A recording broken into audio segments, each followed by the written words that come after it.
Next, on Currents News, prime time and pre-taped. The Democratic National Convention is different this year, but they could be choosing America's second Catholic president. No end in sight for New York City's gun violence. Could the president step in? He says he's ready for action. And in Sunset Park, Brooklyn, investigators going door to door trying to control the new COVID spike. We do see individual households with specific problems, and those households are being engaged intensely to ensure that they quarantine. A decrease in funding and an increase in traffic is leading to some serious trash pileup in New York City parks. But here in Prospect Park, volunteers are picking up a trash grabber and refusing to let that happen. I'm Emily Drewby. I'll show you how. Plus, the battle continues, how the heroes of Catholic Charities continue to make a huge difference in the lives of so many New Yorkers. It's not just what we do, but how we do it. That we're recognizing everyone's human dignity. The news starts right now.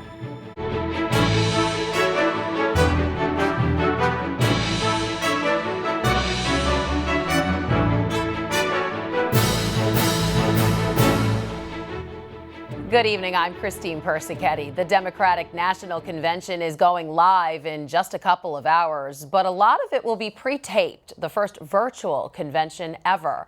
If Joe Biden and Kamala Harris win the White House, he would be America's second Catholic president, and she, the first female vice president. Karen Kaifa has the story of what's on deck tonight.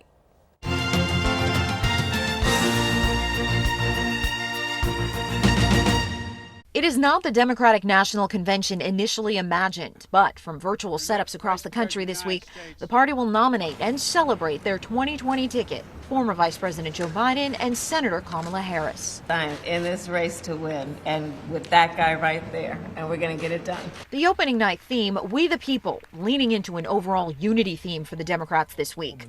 Bernie Sanders, who battled Biden from the progressive flank during the primary cycle, is among the Monday headliners. Donald Trump must be defeated. Biden must be elected. And after that election, we're going to do all that we can to fight for a progressive agenda. Also appearing Monday is 2016 Republican presidential candidate John Kasich and former First Lady Michelle Obama, who had one of the standout lines of the 2016 Democratic Convention. Our motto is, when they go low, we go high. Since Harris joined Biden on the ticket, they've coalesced around certain themes, including the former vice president's ongoing call that 2020 is a battle for the soul of the nation. The choice we make this November is going to decide the future of America for a very, very long time. But at the campaign's core now is trying to persuade voters they're best equipped to lead the U.S. out of the coronavirus pandemic. In Washington, I'm Karen Kaifa. Stay with us. St. John's University political expert Brian Brown is coming up. He's answering questions about what Catholics can expect from the convention and the candidates. That's still ahead in this newscast. Meanwhile, more than 100 Democrats are calling for their party to change its platform when it comes to abortion. The politicians are concerned that the party's leaders have moved to an extreme position on abortion in the last 2 decades, which makes the millions of pro-life Democrats feel like they don't belong in the party. Senator Kamala Harris is a staunch supporter of legal protection for abortion and has pushed Biden on that issue. While the Democrats meet, President Trump is going all out online. His campaign is launching a 4-day advertising blitz. The message is a direct attack on the Democratic platform as being too far left. The digital push will include ads atop YouTube for 96 hours starting Tuesday, along with banners on the homepages of the Wall Street Journal, the Washington Post, and Fox News. The price tag could amount to $10 million. Focusing on what's sure to be a hot campaign issue, in a new tweet, Trump is demanding law and order take hold in the Big Apple. And the president is telling Mayor Bill de Blasio that if he can't do it, the feds will. The presidential warning is coming after another violent period in the city with shootings skyrocketing again. The latest bloody week recorded nearly triple the number of shootings from a year ago. Almost 80 people were wounded in the incidents and 14 murdered. The alarming surge has already seen more gun violence this year than the whole of 2019, with 5 months to go. Officials are arguing over the causes of the outbreak. At the same time, New Yorkers are reportedly buying bulletproof vests in record numbers. Some are blaming the pandemic for what's happening with guns on the city streets. There's no doubt about what's happening in the city's parks. They're filling up with trash, partly because of the COVID crisis. Currents News' Emily Drewby has the story from Brooklyn's Prospect Park. Trash under trees in the picnic area covering Prospect Park in Brooklyn, a similar sight at many New York City public spaces. So if usage is through the roof, of course that means more trash. People using the parks isn't the only factor behind the garbage, it's also a lack of money. City Hall slashed 14% of the Parks Department's budget. Also, as Sue Donahue, president of the Prospect Park Alliance, explains, the pandemic has hurt other revenue streams too. About 25% of our budget was lost because we rely on events and concession revenue in addition to individual donations. So all of that stopped with COVID. Right now, about 75 people are on the job caring for the park. Normally, that number is closer to 120. To bridge the gap, the Alliance is asking the community for help. Volunteers who clean, they're park champions. This week, the teams included New York City Council member Brad Lander. It's painful. You don't like to see this beautiful place made ugly and disrespected. But the thing we can do about it is roll up our sleeves together and go pick up the trash. It's a beautiful thing. Caring for the environment is a major issue for Pope Francis and for Brother Joseph Baca, the Franciscan Brothers of Brooklyn. He's impressed by what the Prospect Park volunteers are doing. It's a step everyone can take. We do see a lot of trash lately, especially since the pandemic. We'll see masks or gloves or whatever out there, and I think part of being a good steward is, hey, let's try to pick some of this up. In the park, volunteers Tamar and her daughter are enthused so many are cleaning up. It just validates my point that New York is going to get better, and I think it gives me hope for humanity.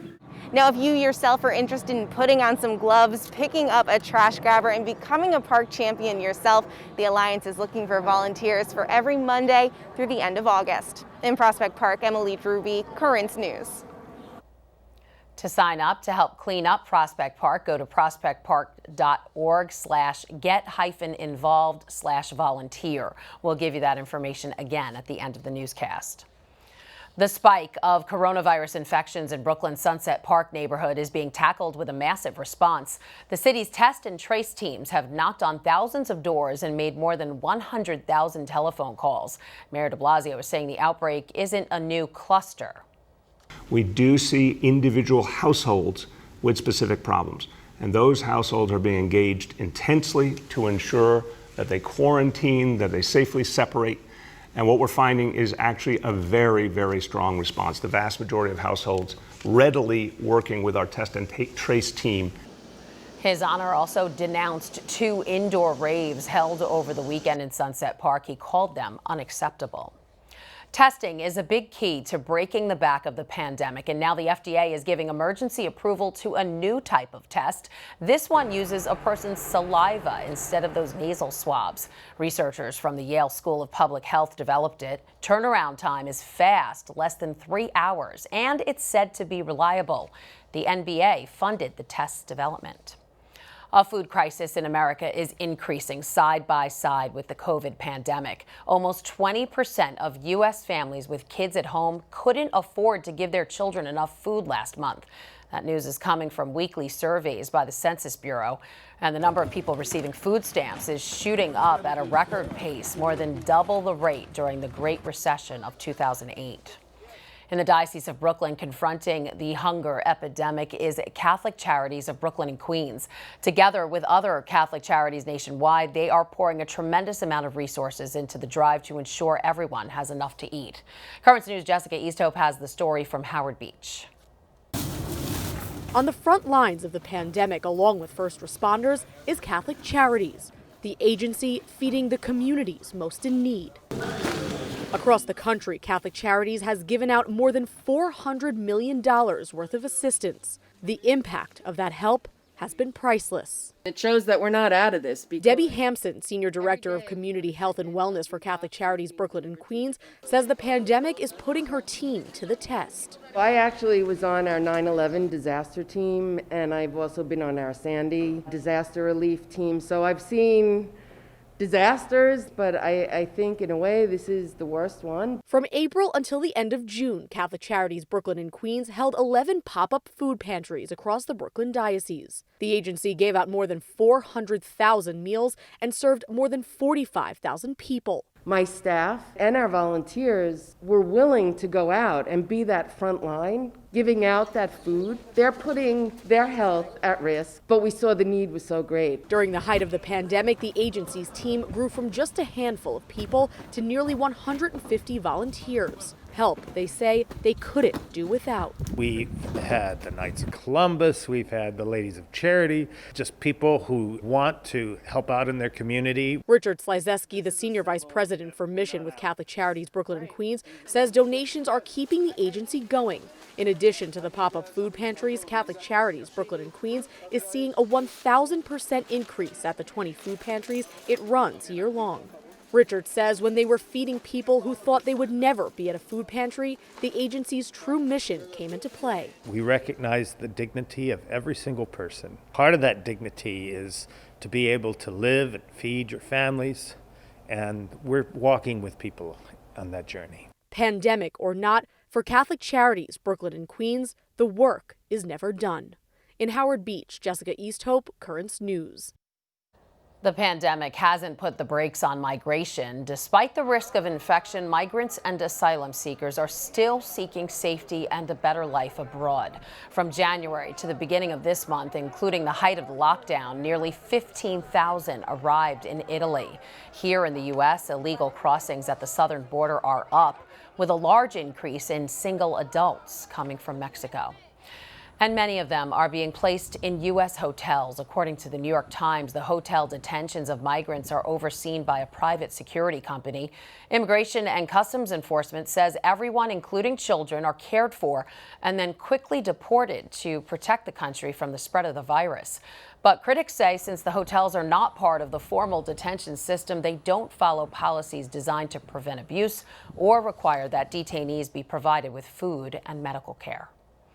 There's a lot more news headed your way. It's the Democrats' night, but will anyone tune in? Our political expert will be here to weigh in on this virtual convention. Plus, we know the mailman comes no matter the weather, but can the Postal Service weather the presidential election? The controversy brewing is ahead.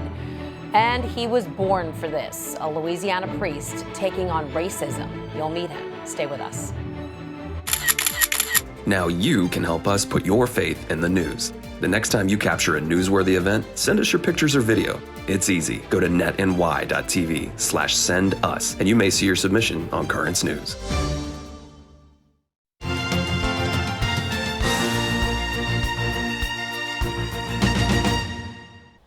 Getting back to our top story, the Democratic National Convention. It's virtual this year, which could mean a little less excitement than years past. Joining us now to talk about what we can expect is St. John's political science professor Brian Brown. So Brian, what do you think about this convention? It's virtual, much of it is pre-taped. Will people tune in? We'll see. I mean, the spotlight has really diminished over the years from these major party conventions. Certainly, COVID-19 has diminished it even further. It will be interesting how the TV audience, which is really 1 hour per night, is going to respond to what's essentially going to be one big infomercial. Now, do you think it's all part of the Democrat strategy? You know, in the beginning, there was a lot of talk about keeping Biden in the basement, that he could beat Trump by doing nothing. So in this convention, they're really not out there. They're saying less. A lot is pre-taped. What do you think? Well, I think it does serve the Democratic Party well. We know Joe Biden, throughout his long career, is prone to gaffes and malaprops, and certainly pre-recording or doing this type of communication digitally helps prevent some of that. But it's really going to be interesting to how these speakers, all of them, connect. There'll be no live audience. There'll be no balloons. There'll be no cheers. So it's really incumbent upon the speakers to try to capture that energy at a time when many people are simply tuned out of partisan politics. Yeah, and what do you think about the speakers? Senator Bernie Sanders was criticized for his tone when he spoke at the last convention when Hillary Clinton was the candidate. Michelle Obama will take the stage, and New York Governor Andrew Cuomo, who got a lot of national attention because of his leadership during this pandemic. What could it mean for him?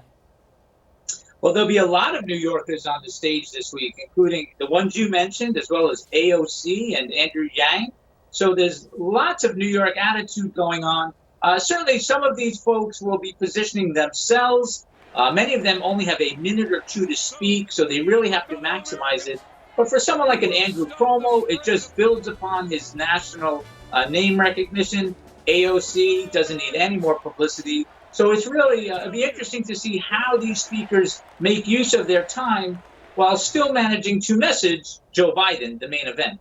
Right. And now Biden, who could be the second Catholic U.S. president, is being called out by Catholic organizations for staying silent on anti-Catholic vandalism and for supporting abortion. Do you think that could have a negative impact when it comes to getting the support of Catholic voters? Well, certainly it's really incumbent upon Catholic voters to get informed on all of the issues. And Faithful Citizenship, which is a document produced by the Conference of Catholic Bishops, will help guide Catholic voters who need that sort of extra information to get. But you mentioned the big issues. There has been a lot of that anti-Catholic rhetoric and vandalism going on. And it's really, Joe Biden is someone who wears his faith on his sleeve, and he seems to message it when it's convenient. It'd be very interesting to see how he approaches it this week. We've seen some of his campaign commercials that prominently feature nuns, yet he talks about bringing the Little Sisters of the Poor back into the courthouse. So he really is walking a fine line, and many Catholic voters will not respond to that. All right, Brian Brown, political science professor from St. John's University. Thanks for being with us. Always a pleasure. Thank you. Democrats and Republicans are at odds over changes being made at the U.S. Postal Service. Republicans say it's about efficiency. Democrats say it's an underhanded attempt to manipulate the election. Now there are calls for both parties to head back to Washington and back to the table. Whitney Wild reports from Washington. In the midst of our House Speaker Nancy Pelosi hauling the House back to the Hill. This isn't just about the election. It's about people's life-saving medication. It's about seniors who are trying to get mail from their loved ones. Democrats worry recent budget cuts at the United States Postal Service are designed to slow mail, especially ballots. Pelosi expects to call a vote on a measure to stop the agency from implementing changes.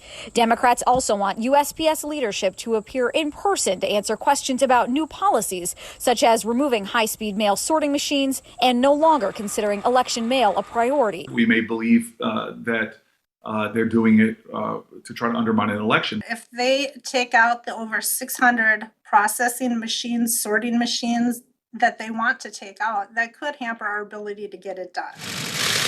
The move comes as President Trump says he opposes billions in funding to help the agency manage a flood of mail-in votes. The president says he isn't trying to limit the agency, but instead hopes to rebuild it. It's been run horribly, and we're going to make it good. Now, what am I supposed to do? Let it continue to run badly? So if you fix it, they say, oh, he's tampering with the election. No, we're not tampering. Well, the president doesn't have a problem with anybody voting by mail. Several states are also considering legal action against the administration and the USPS, ramping up pressure on the Postal Service as the agency navigates a sea change in voting. In Washington, Whitney Wild, Currents News. President Trump says he may hold a small service in honor of his brother at the White House on Friday. Robert Trump, who you see here hugging the president, died on Saturday. The 71-year-old was admitted to a Manhattan hospital with an unspecified illness. President Trump says his brother would be honored that the service will be held there since he loved his country. A young priest in Louisiana is on a mission to eliminate racism, and he says he's proud of how Catholics are willing to listen and learn. Melissa Butts has his story. I confess. Father Josh Johnson, a Catholic priest in Louisiana, says he was born for a time like this. His father is a Protestant African-American policeman, while his mother is a white Catholic nurse. Still, he asserts he too has experienced mistreatment by cops, while understanding that not all police abuse their power. After the death of George Floyd sparked protests across the United States, he is happy to say he's also seen a boom in the willingness of Catholics to listen and educate themselves on bridging the gap between races. Since George Floyd's death, so many people have been open to hearing. They've been open to listening and learning something new about how they can be used by God to be a part of the solution, which I've never experienced in my priesthood, which has been so absolutely beautiful for me to be able to work with people from all over the nation, priests and bishops and religious and laity, from all over the nation who are interested in learning more about how we can be used by God to bring about healing. He asserts this evil of racism is combated by future saints who are rising up to the challenge and going outside their comfort zone. Father Josh says there are ways Catholics can actively defend the entire body of Christ, which includes everyone.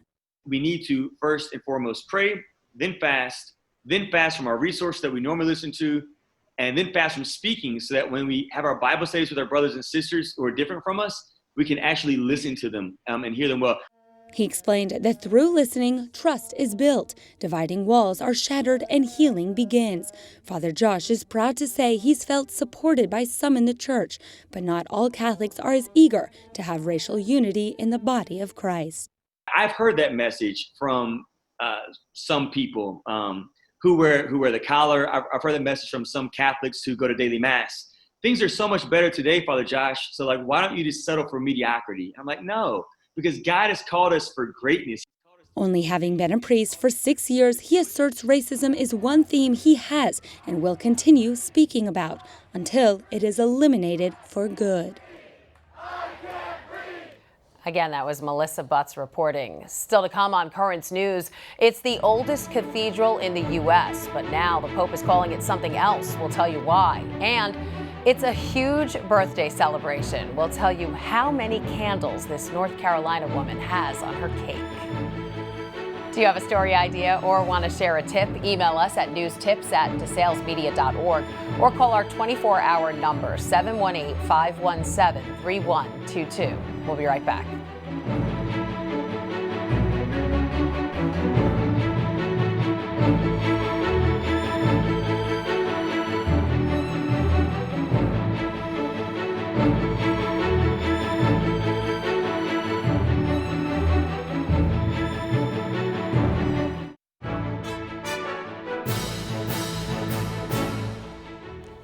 Pope Francis has elevated an almost 200-year-old cathedral into a minor basilica. The Holy Father making the announcement on Saturday about the Cathedral of St. Peter in Chains in Cincinnati. The church is currently the oldest cathedral that was built to be a cathedral still in use in the United States today. There are now 89 minor basilicas around the United States. And finally tonight, the oldest person in the U.S. celebrated her birthday this weekend. Happy birthday to you. Hester Floyd is now either 115 or 116 this year. Her family says census records show her with two different birth dates, so they can't be sure. That doesn't matter. Either way, she is still the oldest American. Friends and family drove by her home on Saturday to celebrate. Hester is a mother of 12 with more than 300 other descendants. Wow. And that is Currents News. Once again, to sign up and help clean up Prospect Park, go to prospectpark.org/get-involved/volunteer. I'm Christine Persichetti. Thank you for joining us because we are putting your faith in the news. Hope to see you again next time.